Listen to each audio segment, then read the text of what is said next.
I'm Benjamin with the Straight Fire Podcast, joined by Mr. Keith Anderson, who has written a book that's pertaining to the topic we are covering today on spiritual leadership. And I just wanted to introduce this book to y'all in case you haven't heard of it. And Mr. Anderson, why don't you go ahead and tell the audience about this resource that you've written? Yeah, for sure. Appreciate the opportunity. It's the book is called Arise, Leading by the Book. And shout out to Joe Wells and KAIO Publications for picking that up and putting that out there. It was a really cool experience to get to do. And what I wanted to do, kind of the main emphasis of the book is that no matter where you go, there will always be a need for leadership, especially with the idea that leadership is service. And just to kind of frame that and give young people an opportunity to kind of study these different aspects of leadership. So each chapter is a different characteristic of leadership that I believe is important and essential in kind of a complete service leadership mindset. And each chapter takes that characteristic and examines that characteristic through the life of a specific person throughout the scriptures. And wanted to be a little bit different with some of those. I know, for example, we think of Job as an example of patience, and he absolutely is. But I chose Joseph. So we see throughout the life of Joseph in the Old Testament how he waited on God. Given all of the things that he was experiencing, and how that ultimately worked for not only his good but for God's glory. So all of these different characteristics, and I love talking about leadership with young people, getting them to think about others, getting them to think outside of themselves with that service leadership mindset. And I really have always loved character studies, really digging into the life of a specific character in the scriptures. So being able to put those together, and then of course the last chapter is about Jesus, because he is the perfect example of all of these aspects. So each chapter going through those characteristics in a character study from the scriptures, and questions at the end of each chapter. It's really well suited for a Bible class. It's really well suited for just independent study and things like that. And it's been a huge blessing to get to kind of see that out in the real world, and get some great feedback on it. And I hope it's helpful, and it's something that I'm very passionate about, and it's definitely been a blessing to be able to get to do that. Okay, now switch to me. So tell me, where can we find this book for people to go and order? Or yeah, the easiest place would be Amazon. Okay. As I think probably 85% of all book sales worldwide happen on Amazon. You can get it from the KAIO Publications website. That's KAIO Publications. So those two places, but really the most convenient, the easiest, and the most familiar would be on Amazon. Great, sounds good. Well, we want to thank you for being here, and we want to thank you, the listener, for taking the time to listen to this. And we hope, as the podcast starts, you enjoy that as well. Thank you, Mr. Anderson, for being here. Thank you for having me. Of course. And let's start the Straight Fire Podcast. Welcome into the Straight Fire Podcast. Now would be a great time to show your support for the podcast by leaving a 5-star review, liking the YouTube video, and leaving a comment. If you want to stay up to date with everything that we do, be sure to follow us on Instagram, YouTube, and wherever you get podcasts. Now, welcome in to the Straight Fire Podcast. Ladies and gentlemen, welcome into another episode of the Straight Fire Podcast, and it is a joy to have you. And oh my goodness, we are in the new studio. It's the old studio with a lot of new things and a lot of new toys for us to play with. It basically feels new. I mean, pretty much. But for those listening who are concerned, we played with these toys responsibly. Everything will be put back where it needs to go. And because we're sharing this podcast we're sharing this studio with another little podcast you may have heard of, Digging Deep. Maybe little podcast that maybe you've heard of. But yeah, so anything y'all want to say in the new studio? The first things, I feel like now there's a lot of pressure on us. Any momentous things you want to? It looks so professional. I mean, we've been recording like a basement, an attic, with a plastic table, waiting for this. But now it feels like there's a lot more pressure for us to actually like be good, because we have everything. Well, if there was pressure on us, we failed out a long time ago. Oh yeah, you're right. This is true. I'm trying to get back into the podcast mindset because I feel like it's been a while since we've done it, and it's been a while since we've really sat across each other with our mics where we want them and with everything where we want them, and it's gonna take me a second to get back. The last time things looked this good was at GBN. Yeah, Sure. I'm about to say like I got to get back in that GBN mindset. But yeah, we're back. How do we feel? Feeling good. Feeling Feel good. Landon, Ready. Glad to be here. ready? Only up. Alrighty. Yeah. So with that, I mean, yeah, we say only up, but now we're up, and it could come down. Yeah, that's so the problem. we could be recording back in the basement next week because we got thrown out. They kick us off. One and done, baby. Well, enjoy this one. Well, yeah, I'm gonna say enjoy this one. If you haven't, go ahead and subscribe to the YouTube channel so you can see our beautiful studio. And yes, with the studio back, hopefully the short form content will be back as well, It's kind of how the Straight Fire podcast. and long form content might be back too. Yeah, that's kind of how the Straight Fire. Or started. Started. Never really had long form. Yeah, content, started. so. Yeah. That's kind of how the Straight Fire podcast work. Just listen to every episode like it might be the last one. Yeah, 'Cause you never exactly. know when That's there's what I think. You Yeah. never know when there's going to be. You never know when you might get an episode every week. You never know when you might get an episode every month. I mean, we're not promising another minute. Yeah, exactly. So, I mean, I was about to say, we're not promising another minute, but that's exactly what you said, isn't it? Sure. We're also not promising another minute either. So, you just never know. With that being said, today's topic is going to be one that was a request. It was requested to me, and originally it was on elders and deacons, but I, being neither an elder nor a deacon, and Landon being a deacon. No, I'm kidding. Landon, nor Noah or Landon. Whew, try that 5 times fast. Nor Noah or Landon being an elder and a deacon. We decided to talk about spiritual leadership. Because while not everyone can be an elder or a deacon, what people always can be are good leaders, right? And so jumping straight in to the questions on spiritual leadership. Question 1, who gets to be a spiritual leader? That's all mean- you. Sorry, I wanted to let that silence just permeate for a second. Sorry.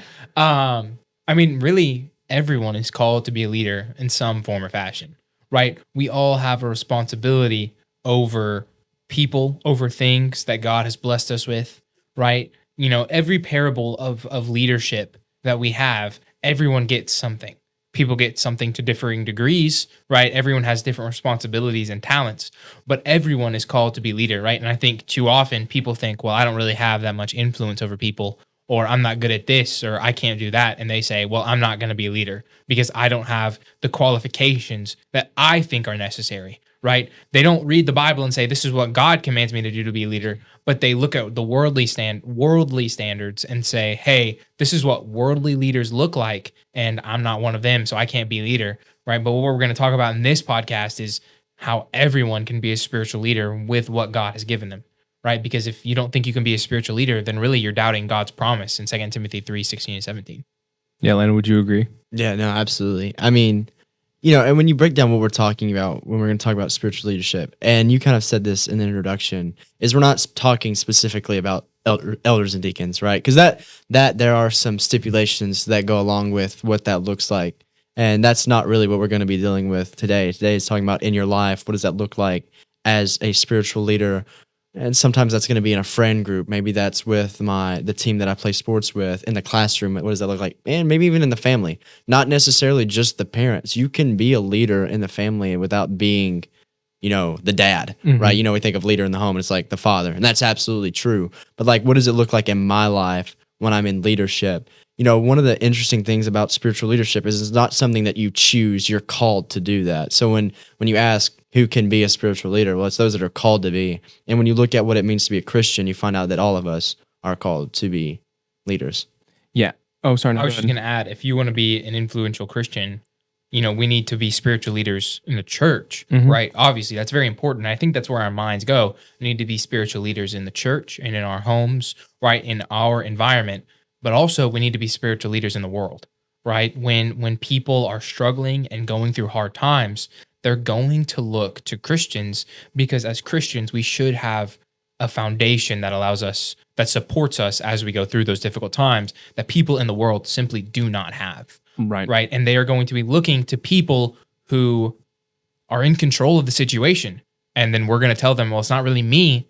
It's God that gives me that control, that gives me that peace to know I can go through whatever, right? So we are going to talk about being spiritual leaders in the church and in the home, but you have to be one in the world as well if you're really going to be what God wants you to be? You know, there's kind of two kinds of leaders. There are appointed leaders, and those are your elders, your deacons, your fathers in your family, right? But then there are also, oh dear, not unappointed leaders, but I guess that would be the word, unappointed leaders. Paul was not appointed. No one looked at Paul and pointed at him and said, "Hey, you're a leader now." Paul just kind of took that role. Paul wasn't an elder or a deacon or a father for that matter. Mainly, he was an elder or deacon mainly because he wasn't a father. And also, I believe Paul probably wouldn't want to be so committed to one church, right? If that makes sense. But we look at Paul, and would anyone argue that Paul's not a leader? Well, absolutely not. And so it just kind of goes to show we are all called to be leaders, whether that be leaders, like Landon said, in our church, in our friend group, in our home, and wherever we find ourselves. Oftentimes, because of who you are and the God you serve, that alone qualifies you to lead, right? Especially if you are trying to serve Him as best you can. So when we talk about who gets to be a spiritual leader, the reality is kind of anyone who's willing to step to the plate, right? I was thinking about leadership, and there was this quote that I remember hearing, or not a quote, but more of an idea of everyone wants to be led. People want to be led. And I was thinking about that, and that made a lot of sense to me because a lot of times, we look out in the world and I see a lot of people who want to be leaders. We see, people who are vying for political roles. We see people who are vying for important business positions. And it feels like everyone's trying to vie for that leadership position. But those are kind of a loud minority, right? Vast majority of people, would want the simpler life of people telling me what to do. And that sounds bad, but that's, we go to work, and I go to work every day, and I'm thankful that I don't have to make like the decisions, right? I'm thankful that there's someone managing me and telling me where to go and what to do, right? And that's just kind of how life is, right? That's why we have elders, because not everyone can lead. And so I was thinking, it's a peace of mind to have good leaders. And that's what made me kind of think everyone doesn't just want leadership. Everyone wants good leadership. And that's kind of what we have to break down today is if everyone gets to be a spiritual leader, if you get to step to the plate, then how do I do the best possible job? But there is one more question I want to ask. Oh, and it's not on the sheet. Oh, I wasn't even looking at the sheet. Oh, yeah. I knew you changed it. Oh, it's just a deal. So how do we talk about how do girls lead? Oh, whether it be women. I should have known we were going here. Well, I feel like we talk about spiritual leadership, and it needs to be brought up. What do you mean? How dare I? Landon will explain. Make me go first. Oh no. So one of the most. Okay, I'm going to start with a point, and then I'll get into that. One of the main things that involves spiritual leadership is actually the exact opposite of what is worldly leadership. Worldly leadership is I'm going to stand up, I'm going to be the loudest one in the room, and you're going to do what I'm going to tell you to do because I'm the smartest person, or I'm the person that's going to get this done in the right way. You're taking the limelight for most of the time for the right cause. Like, I don't know a lot about politics, so I want someone who does, that is loud about that and knows a lot. I want them to take that light, and I want them to do what they've studied to do. Spiritual leadership's not like that. When you think about what spiritual leadership is, when you look in Scripture, a lot of times Jesus shows spiritual leadership rather than being loud and blatant in it about yourself. It's rather humility and service, right? It's about serving, and that's what gets you to the point of being a leader. Jesus would say that in Mark, and he would talk about, the least among you will be the greatest. And what he was trying to show is this shift of idea that the Jews had a problem with, thinking that the higher up you were, the more extravagant you were in the people, whether that be the Pharisees, the Sadducees, or the council. Those were the leaders.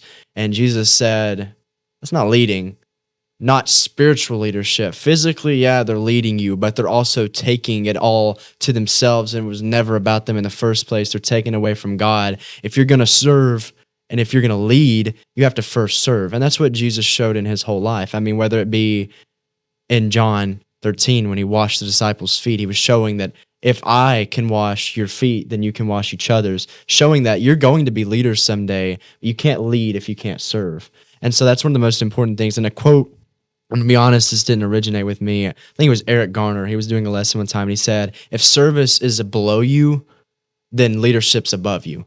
In other words, is if you're too good to serve, then you're not good enough to lead. And that's kind of this idea of service really isn't about taking, or leadership rather, about taking these major roles and it about being about you and what you can do and what you're going to do. It's not what it's about. And, that's true for what we talk about, these appointed roles, whether that be the elder. That's not something they're seeking out and they're wanting. That's something they're appointed because they've shown the kind of humility that they have, or the deacons, or even something like the minister. Those people are in the roles that they're in because they have this humility and they're giving this service. And so with that in mind, we flip and we talk about women. What does that look like being a spiritual leader? And I want to be very careful with how we go about this, because Scripture is very clear that men are the spiritual leaders in the home. Men are the spiritual leaders in the church. And some people are going to hear that and they're going to be like, whoa, Bible's not sexist. It's actually quite the opposite, but there's some things that have been said. When you go look at 1 Timothy, you look at Titus, an elder is to be the husband of one wife. A deacon is to be the husband of one wife, having faithful children. And so a woman can't be the husband of a wife. That's just not there. We've had a podcast on homosexuality. It doesn't exist. And so, not that homosexuality doesn't exist, but that this idea that you can do that, it doesn't work that way. And so I want to be very clear when we talk about spiritual leadership. I am in no means, and none of us are advocating that women can take on the roles of elders and deacons or ministers or song leaders or anything of that nature. Or am I saying that women are the leaders in the home? Because they're not. You go to Ephesians and you look at the husband as the head of the wife, even as Christ is the head of the church. And I'm saying all this because I want it to be very clear what I am saying versus what I'm not, which is becoming very important as this podcast starts to grow, that people understand what we aren't saying. And so before I say what I'm going to say, I'm not saying that women can take on leadership roles in the congregation as far as appointed roles, and I'm not saying that they're the leader in the home. I'm going to flip that. I'm going to say there will be times where there will be a woman in the home that doesn't have a husband. And there's going to become scenarios in that, but that's a discussion for another time. But what does that look like? How can a woman be a leader? I'm going to use that in a very loose sense, but to go along with this idea of the topic, spiritually. And really what this is about is not about being loud. It's more about how can I be bringing people to what this is really about, and this is about Christ. Because what does a leader do? They lead you to something. That's really what all this is about.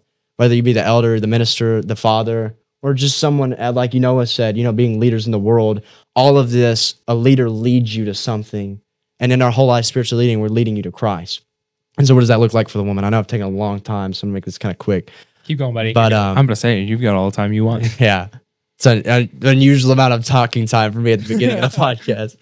But what that can look like, and there's so many ways that this is true, but starting off with, I'm going to use the word generic in the sense that it's true for in the world. I'm going to let Noah go into that more in detail because I'm sure he's got more to say about what that looks like, being a leader in the world. That's equally true for you as a woman. That doesn't make it any less legitimate or any less purposeful if you're male or female. You're still going to be leading people spiritually to the truth in that sense. But, also when we talk about what that looks like for the woman, there's so many things that you can do. One of the best things that women can do is helping with children. And, I feel like this is kind of like the cop-out. People ask like, well, what if women can't lead in worship and they can't lead the church? Well, then what do they do? And I feel like we always are kind of like Bible class, but there's so much purity to that statement because women have a way with children that we as men do not have. God did not design us in the same way in that area. And it's true. They have an ability with them to help them grasp things so much better when they're younger. And that's a gift that God gave you. And I'm not going to say it's a leadership role in the sense that you say it, because when we talk about leadership, your mind goes to governors or spiritually elders. That's not always the case. So I'm going to use leadership in that sense, but it is. You're leading these kids to grow in their knowledge of Christ. That is the leadership, not in the sense that you think it, but it is. And that's an amazing way that they can do that. But equally flipping that to be true, you can help that in the church no matter what their age is. You know, it says the older women are to teach the younger women. Paul would write that to Timothy, as the older men are to teach the younger men. And so whatever that looks like, there's so much dynamic to that, and it would take a long time. But in a lot of ways, it's the same for women as it is for men. Your example of who you are for Christians your age, for people that are younger and are one day going to become Christians, and those that it's going to take your example to one day become one as well. I would say, I'm going to build on top of what Landon said, you know, when women ask, how can I be a leader, right? Because we spend the beginning of this podcast talking about how everyone is called to be a leader, right? And then, you know, it wouldn't be fair if we just spend the rest of the podcast focusing on men and how they can become elders and deacons. Women might not have the appointed roles that men have, right? That is God has given that to men to rule the church and to rule the homes. But what women do is they train those future leaders, right? They train those leaders on how to serve, right? Every elder, every deacon, every preacher was brought into this world by a woman, right? I think we can all agree on that. Yeah. There has podcast for another time. No, I'm kidding. We're all brought into women, and at some point we're all raised or taught by a woman, right? In most of the cases, not all of them, but in most of them, right? So women are training those future leaders, and I would say women probably, you know, arguably might have more influence over the younger generations than men do, right? They have more influence over those future elders, over those future deacons, right? They influence them in such a strong way, especially in the beginning of their lives. And what they do is they show them how to serve, right? They show them how to be submissive, but also how to be a strong spiritual leader in their own sense, right? I learned just as many spiritual lessons from my mom as I did my dad, right? My dad taught me how to be a spiritual leader in the church, right? But mom also taught me how to be a spiritual leader in the home, right? How to lead with service. That's what Landon was talking about. And again, the roles are different. And I'm not saying, you know, we're not down talking women by any means, right? We're not saying that they can only do this or that, right? But there are some things that only men can do, but women have such an extraordinary influence over the future of the church. They might have influence over more people than we will ever have influence over. And I think that should not be understated, and it cannot be overstated enough. I would agree. And, you know, I wanted to bring up a verse here that if you're watching on YouTube, you saw me trying to find for a hot minute. But when Paul is writing to Titus about being a leader, and hey, you need because not only was Titus a leader, Titus was appointed, or Paul appointed Titus to appoint leaders, to appoint elders, right? And Paul tells Titus, hey, when you're talking about women's roles, he says this in Titus 2:2. Or excuse me, Titus 2. Let me get the right verse here, just to be sure that I hit the nail on the head. Titus 2:3. Excuse me. The older women likewise, that they be reverent in behavior, not slanderers, not given to much wine, teachers of good things, that they admonish the young women to love their husbands, to love their children, to be discreet, chaste, homemakers, good, obedient to their own husbands, that the word of God may not be blasphemed. I mean, here's Paul telling Titus, everyone has a role. He writes to Titus about older men, older women, young men, young women, right?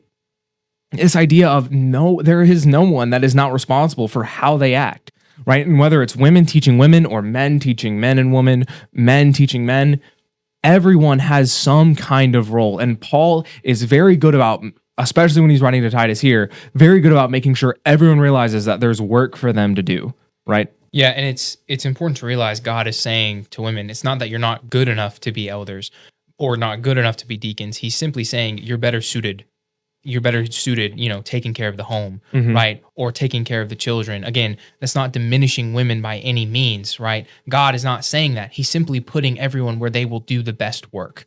Yeah. Right. There's nothing wrong with women desiring to lead, right? They just have to find those right places to lead. There's nothing wrong with a man desiring to lead, but you have to find the right places for that. And that's what we're going to be talking about, is finding those right places for your leadership, right? Because everyone has influence over someone, right? And we need to be making sure we use that to the best of our ability. Yeah. I mean, you know, men have as many pitfalls to leadership as women do, right? You put the wrong man in a leadership position, and it's gonna go downhill rapidly, right? And Just that. Yeah. No. Go ahead. But if women don't train their children, then we wouldn't really have much of a church. We won't have any leaders. So yeah, everyone's responsible when it comes to leadership. Landon, were you gonna say something? Oh no. Okay, no. I was gonna say I thought I looked over and saw you. So everyone is supposed to be a leader, right? That's what we looked at the first question. No, would you go ahead and read the second question?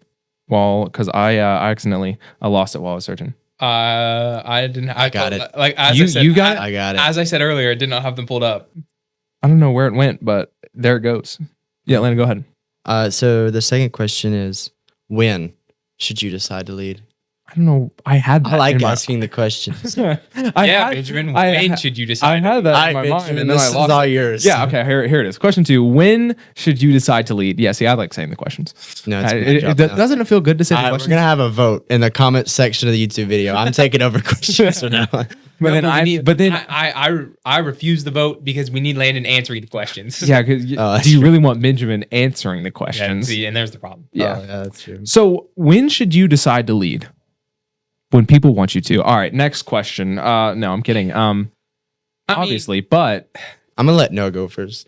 I talked a long time last time I went. Obviously, there is talked about in scripture an age of accountability, right, where you become more aware of your actions and their consequences, right? I'm so sorry. I was thinking of when you're 5, you're not appointed a leader. Yeah, Unless it's of other 5-year-olds, I when you're suppose. 5, you're not gonna know. You might be a leader and you might lead other 5-year-olds to do other things, but you don't really know that's going on, right? But just as you get older, you're gonna get more and more responsibility, right? I mean, it's gonna come for different ages at all people. I can't just be like, yeah, once you're like 11 and 3 months, you're gonna get this responsibility to be a leader. I have an idea. Oh no. When you are old enough to see leadership opportunities, you are old enough to lead. Yeah. If you look at a situation and say, hey, I can be the person who steps up and do this, you should take it. But also, you need to be making sure you're not just looking for those opportunities to step up and take those responsibilities, but also to step down, right, and serve people. I would say if you're looking to start leading at whatever age, because some people might not know about spiritual leadership till later in life. The first thing you need to be looking for, right, is not stepping up into a leadership position, but stepping down into a servant's position, right? Because we see that's what Jesus did. Jesus never stepped up into a leadership role, right? He simply stepped down into a servant's role, always. Jesus washed the disciples' feet, right? And he talks about in John 13, like Landon mentioned, most assuredly I say to you, a servant is not greater than his master, nor is he who is sent greater than he who sent him. If you know these things, you will be blessed if you do them. Right. And Jesus talks about how important it is to serve. And Jesus was serving people his whole life. That was his ministry, right, of serving people. And one of the greatest services, obviously, that he offered was showing people, hey, the kingdom of heaven is at hand. Repent. Right. And that's what we do, is we serve other people by showing them and telling them the truth. But if you're looking to start serving, and when can you start leading, is when you see those service opportunities. There's going to be little things that you can do to help your parents around the house that will help you start serving them. There's going to be little things you can do in the church to help your service for the church. But I would say take advantage of those opportunities to serve, and then you'll be given those opportunities to lead, right? No good leader sets out to lead. He is appointed to that position by those people who want him there. If you're looking to lead other people, then you're in it for the wrong reason, right? You should be looking to serve those people. I'm leading because I want the best for the people around me, right? Even if that means I do the harder work or I take less of the reward or whatever. If you're looking to lead at any age, be looking to help and serve the people around you. Oh, is it my turn? Oh yeah. I could have said, Landon, do you agree with that? But I assumed you did, so I was just. Absolutely not. I'm still waiting. One day. That will be the day. That will be the day. Probably the last podcast. Yeah. I disagree. The next is going to be like me, Noah, me, Landon, and someone else sitting in Noah's you chair. see the thumbnail.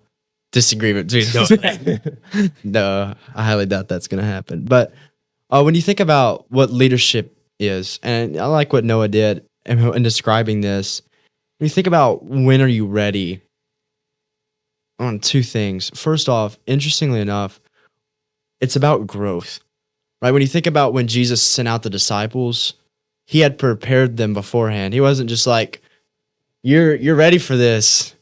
Go. Like, you're appointed. You know, like, that's what you think. All right, now it's their time to go. He had trained them. He had taught them. He had made sure they were prepared for this.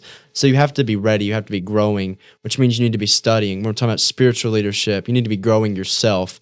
Don't focus on finding leadership. Like Noah said, focus on service and focus on yourself.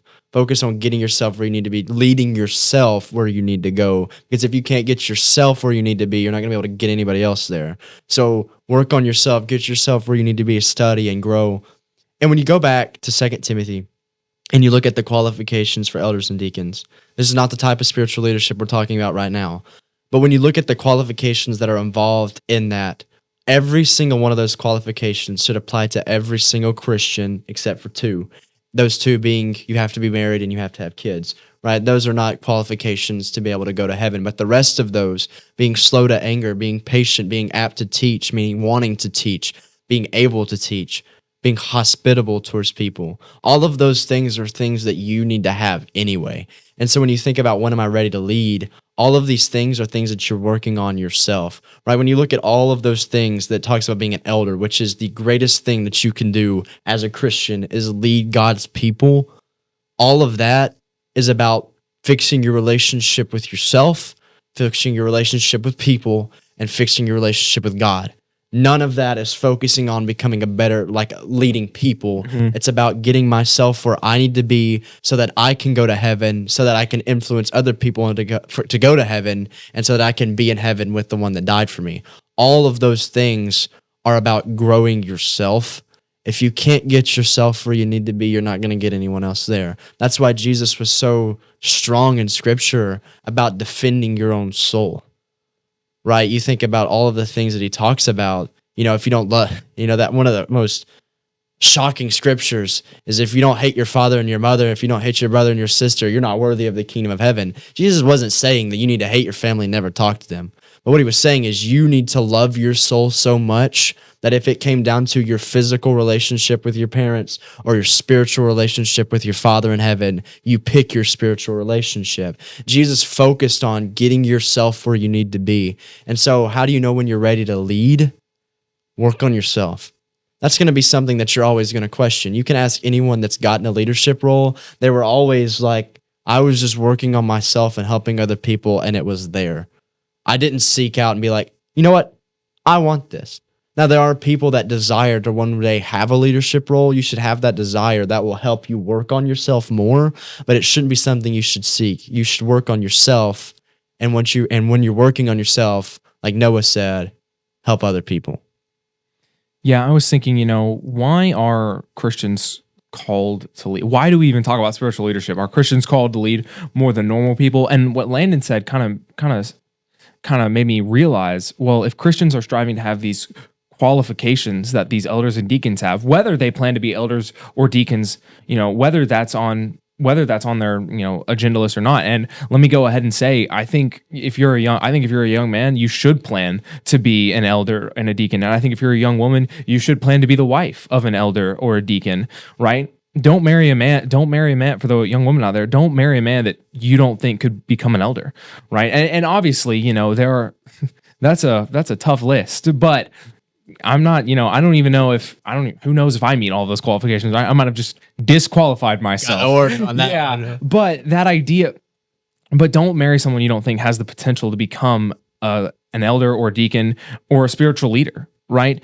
But that idea of if every Christian is striving to have those qualifications, well, Paul basically is telling us these are the qualifications of a leader, right? And so when Christians see those, people in the world are going to see those same characteristics, those same qualifications, and that's why you're going to be a leader, is because you've been focusing on being a leader your whole life.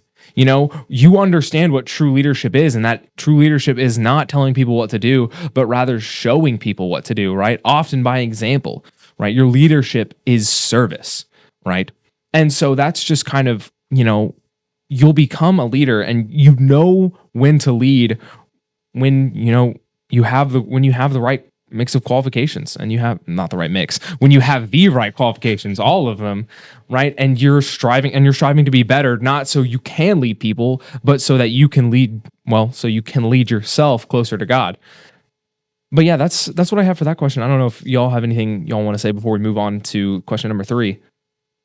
Landon? I don't know. Have at it. Okay. So question number 3, what are the consequences of being a bad leader? I can go back in history and I can think of some pretty bad leaders, or actually some pretty good leaders that did some pretty bad things. Good leaders, a leader can either be just a bad leader, and you'll often not hear about bad leaders, or a good leader with a wrong agenda. Right? There's a lot of ways leadership can go wrong. I would start by saying the consequences of being a bad leader is what's going to end up happening is, while you might get what you want and you might be exalted, everyone else around you is going to suffer. And that's how you can tell. I think that's one of the fruits of bad leadership, is when everyone else is suffering or everyone else is discontent.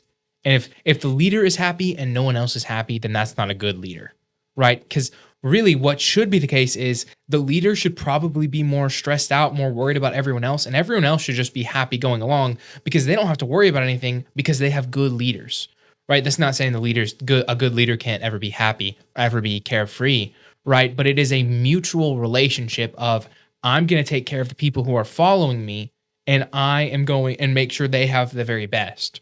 Right. And I think good leaders don't even view it as, these people aren't following me. They're simply allowing me to help them. Right. Yeah. And I think that's how we need to view it. And bad leadership is the exact opposite of that. Right. Where the leader seeks to put himself up first and have everyone look at him.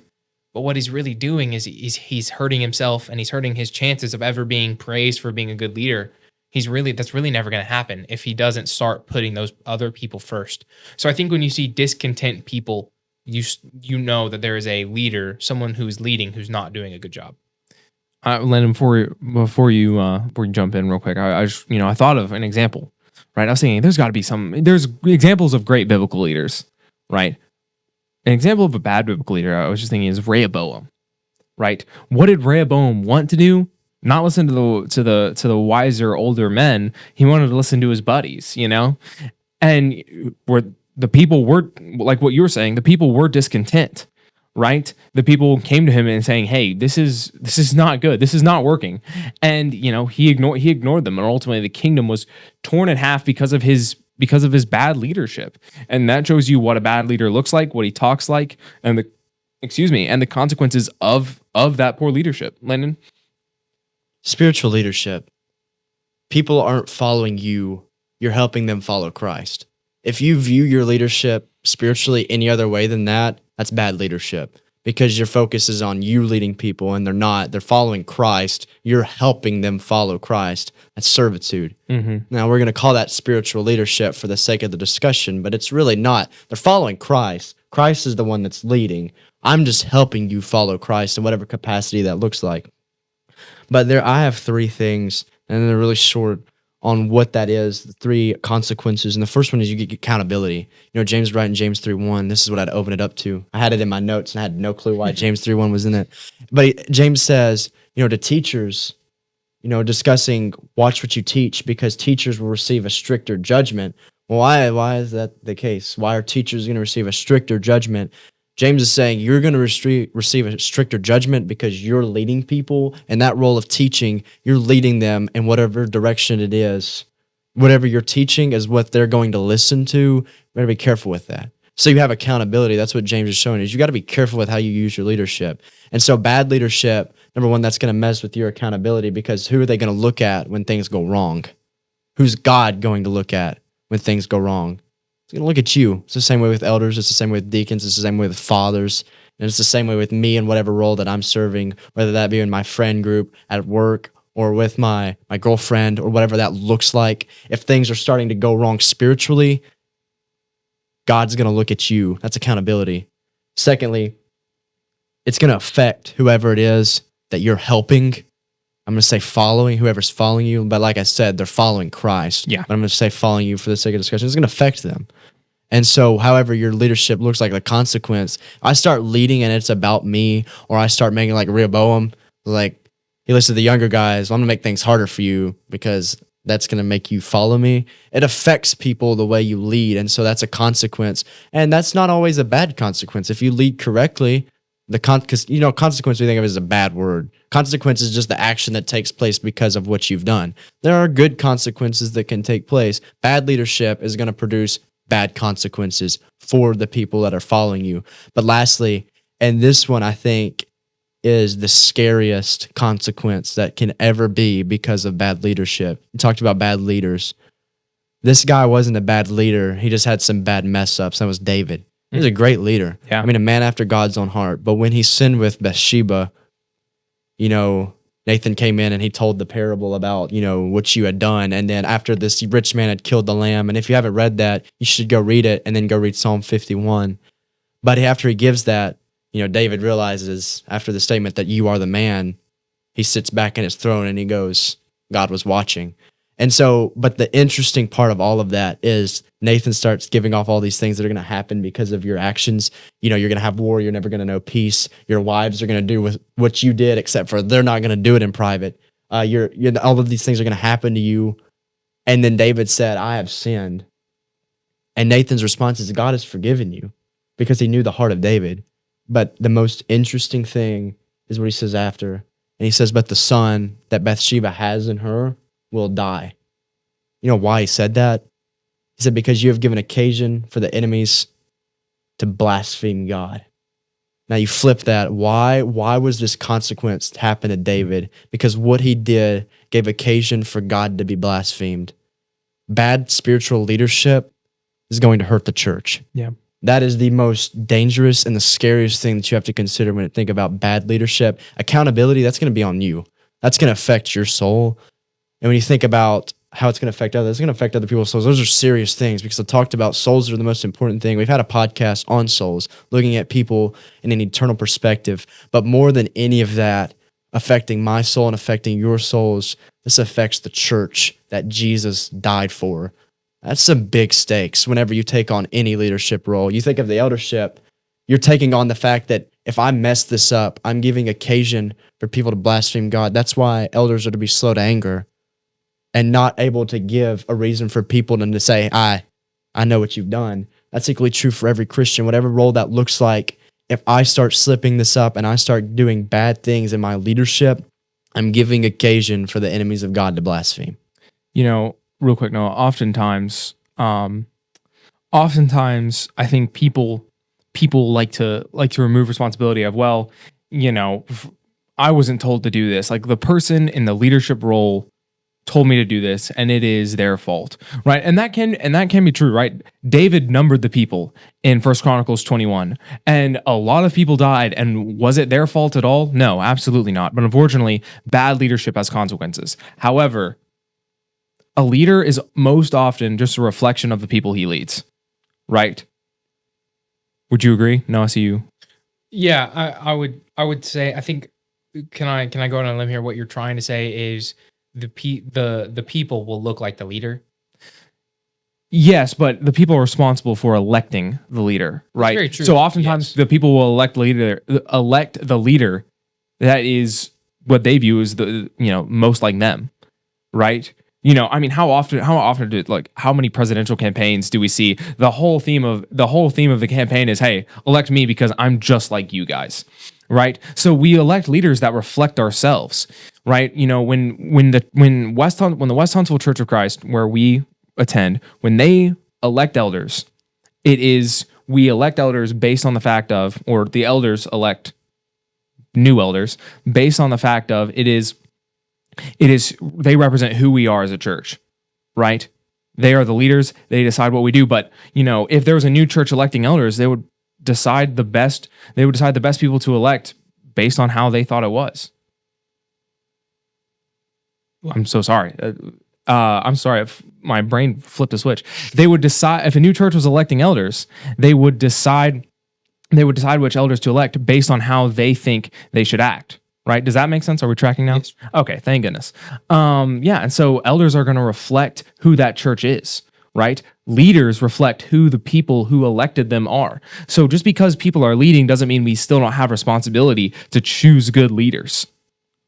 Right? Yeah. No, you're going to add on to what Landon was going to say. Yeah, everyone wants to be led. Yeah, I just want to add on top of what Landon said. I think Landon's right. That is the biggest responsibility we have as leaders and as Christians is to remember that how people see us is going to be how people see the church. Mm-hmm. Right. And it kind of goes to what you were saying a little bit, talking about how people are going to assume the leaders and the people are the same. Right. But when people see us, they have to see the best side of Jesus Christ and his church. Right. And that's honestly the most important responsibility that we all have as Christians, is to let people see the light in us and make sure what we're showing is what we want people to see when they think of the church. But I was thinking about it, and one of the consequences that I don't think we immediately think of when we think of bad leadership, and one of the ways that we should avoid this is people doing nothing.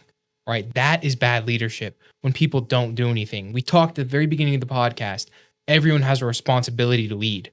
So if you think that you don't have a responsibility to lead, that's terrible leadership, right? And I think too often it creeps in. People like to come and sit in the pews and they don't think they have a responsibility to lead, right? They say, well, I can just sit here and be led. You should be a good follower, but that doesn't mean you shouldn't be a leader, right? Because we're all called to be leaders. I like one of my favorite parables about leadership is Matthew 25 verses talking about the talents, verses 14 through 30, and starting in verse 16.